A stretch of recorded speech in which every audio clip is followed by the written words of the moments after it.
WhatsApp people, कैसे हैं आप सब? ठीक ठाक हैं। It's me Hamza and you are watching HTX। Welcome back to the channel. उम्मीद करता हूँ अच्छे होंगे, खैर खैरियत से होंगे, एंजॉय कर रहे होंगे। और हम देखने वाले हैं एक पॉलिटिकल एक न्यूज़ है जो कि आजकल असल में पाकिस्तान में तो न्यूज़ वही चल रही है, महंगाई, बिजली के प्राइसेस और सुन्नी इत्तेहाद कौंसिल की सीटें, मुशर्रफ बीबी की तलाक, इस तरह की बातें ही चल रही हैं। जो एक बड़े पर्दे पे क्या हो रहा है, ग्लोबली क्या हो रहा है, कुछ भी नहीं बताया जाता। बताया भी जाता है तो सिर्फ वो जो फेवर करता है हुकूमत को।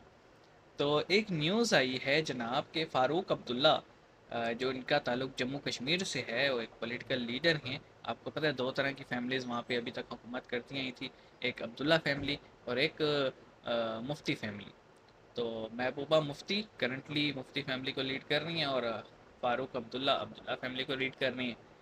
उन्होंने बोला है कि आतंकवाद बंद करो वरना जंग के लिए तैयार। इन दोनों लीडर्स को आप कह लें कि ऐसे लीडर कहा जाता है जो जम्मू कश्मीर को फेवर देते हैं इंडिया पे, लेकिन इट्स सेल्फ जम्मू कश्मीर के लोग इनसे बड़े नाराज़ हैं, क्योंकि जब जब ये लोग दोनों हुकूमत में आए हैं इन्होंने अपने बैंक बैलेंस तो भरे हैं, कश्मीरियों की डेवलपमेंट के लिए कुछ नहीं किया था। और अब जब कश्मीर में रेस्ट ऑफ द इंडिया की तरह जनरल इलेक्शन होते हैं और पार्टी बेस्ड इलेक्शन हो रहे हैं तो बीजेपी की वहाँ हुकूमत बनती है, तो फिर इनको अब अपनी सत्ता जब जाते हुए दिखती है तो सबको सारी वो बातें याद आ जाती हैं जो करके उन्हें पब्लिक सपोर्ट मिल सकती है।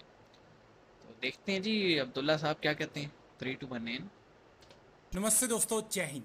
हिंदुस्तान स्पेशल में आपका स्वागत है दोस्तों। स्वागत है कठुआ में दोस्तों। सेना के काफिले पर हुए आतंकी हमले के बाद जम्मू कश्मीर के पूर्व मुख्यमंत्री फारूक अब्दुल्ला ने पाकिस्तान को जमकर लताड़ा है। भारत और पाकिस्तान के बीच बातचीत की वकालत करने वाले अब्दुल्ला ने खुलकर कहा है कि आतंकवाद और बातचीत साथ में नहीं हो सकती, पहले इसे बंद करना चाहिए। उन्होंने कहा कि इसका पाकिस्तान जैसे सॉफ्ट देश कॉर्नर भी पर है इसके पूरी पास। दुनिया को दबाव बढ़ाना चाहिए कि वह आतंकवाद को बंद करे वरना बर्बाद हो जाएगा। उन्होंने यह भी कहा कि अगर इसी तरह आतंकवाद चलता रहा तो वह दिन दूर नहीं कि हमें युद्ध पर उतरना पड़ेगा। अब्दुल्ला ने कहा यह आतंकवाद किसी की मदद नहीं करेगा। अगर वह मुल्क जो इनको भेज रहा है हमारा पड़ोसी यह समझता है कि इससे कोई तब्दीली आएगी तो वह नहीं आएगी, वह फेल हो जाएंगे। उल्टा और आज हमारे 5 जवानों ने तलखी शहादत दी बढ़ेगी। है, 5 अस्पताल में भर्ती हैं। मुझे इससे तो डर है कि कहीं हम लोगों में लावा इतना भर जाए कि हमें लड़ाई पर आना पड़े। उनको ये देखना चाहिए वह पहले ही बर्बाद हो गए हैं।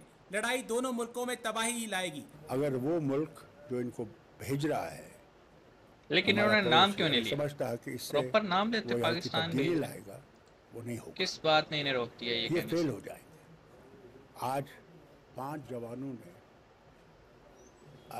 शहादत दे दी है, 5 सीरियसली अस्पताल में है। क्या इससे बॉर्डर बदलेगा? क्या इससे, बल्कि इससे तो मुझे डर ये है कि कहीं हमारे लोगों का वो लावा इतना भर जाए कि हम लोगों को लड़ाई पे आने पड़ा। उनको ये देखना चाहिए पहले ही वो बर्बाद हो गए और लड़ाई दोनों मुल्कों के लिए तबाही ही लाएगा, कुछ और नहीं लाएगा। बात तो ठीक तो है। इसको बंद करें, मेहरबानी करके इस टेररिज्म को बंद करें। ये तो हम भी कहते हैं, सुनता कोई नहीं है ये ना। सारी दुनिया में इसकी निंदा हो रही है कि ये जो कर रहे हैं ये गलत है, और कोई भी मुल्क आज दुनिया में इसको कबूल करने के लिए तैयार नहीं है।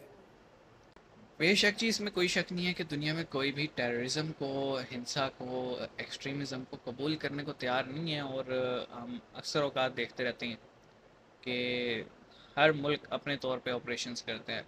अब प्रॉब्लम क्या आती है कि जब वो एक्सट्रीमिज़म, जब वो वायलेंस किसी और के लिए होता है तो हमारे म्यार और होते हैं, और जब अपने लिए होता है तो हमारे म्यार और होते हैं। वही policy good Taliban bad Taliban वाली, कि तालिबान अफ़गानिस्तान में कुछ करें तो पाकिस्तान कहता है जी तालिबान जो वहाँ के राइटफुल लीडर्स हैं, राइटफुल जो है ना हुकूमत चलाने वाले हैं, तो सब ठीक है। लेकिन तालिबान पाकिस्तान के अगेंस्ट कुछ करें तो पाकिस्तान कहता है ऑपरेशन करो। इसी तरह BLA बलूचिस्तान की आज़ादी के लिए यहाँ पे कुछ करे तो हम उन्हें टेररिस्ट कहते हैं। लेकिन जमातुद दावा, हरकतुल आरार, जैश ए मोहम्मद ये कश्मीर की आज़ादी के लिए इंडिया में कुछ करें तो हम इन्हें मुजाहिद कहते हैं। तो ये दोहरा मेयार है जिसकी वजह से हम आज तक जो है ना एक्सट्रीमिज़म ख़त्म नहीं कर पाए, क्योंकि हर एक्सट्रीमिस्ट जो तंजीम है, जो ऑर्गेनाइजेशन है, वो समझती है हमारा मकसद बिल्कुल ठीक है। हम जैसे अब्दुल्ला साहब ने कहा ना कि जंग हो जाएगी, तबाही हो जाएगी, बेशक हो सकती है, क्यों नहीं हो सकती, लेकिन बात यह है ना जी कि ऐसी कौन सी जगह है जहाँ से ये लोग आ रहे हैं, बॉर्डर इतना सिक्योर क्यों नहीं हो रहा, क्यों जो है ना प्रॉपर फेंसिंग नहीं हो रही, कैसे ये लोग आ जाते हैं, इन्हें इंटरनली कोई ना कोई तो हेल्प कर रहे हैं ना जो ये लोग आ रहे हैं। तो मेरे ख्याल में इस पे कम्प्रीहेंसिव कॉम्बिंग ऑपरेशन होना चाहिए LOC पर, ताकि इंडिया अपनी साइड से जो है ना वो चीज़ों को रेक्टिफाई कर ले, और पाकिस्तान की हुकूमत को ये सोचना चाहिए कि हम अपने इमेज दुनिया में क्या बना रहे हैं। हमें अगर ताल्लुकात बेहतर करने हैं, इकोनॉमी बेहतर करनी है, तो हमें इन चीज़ों से पहले छुटकारा हासिल करना पड़ेगा। क्या कहते हैं आप इस बारे में, कमेंट सेक्शन में बताइएगा। मिलेंगे, अपना ख्याल रखिएगा। सी यू गाइस।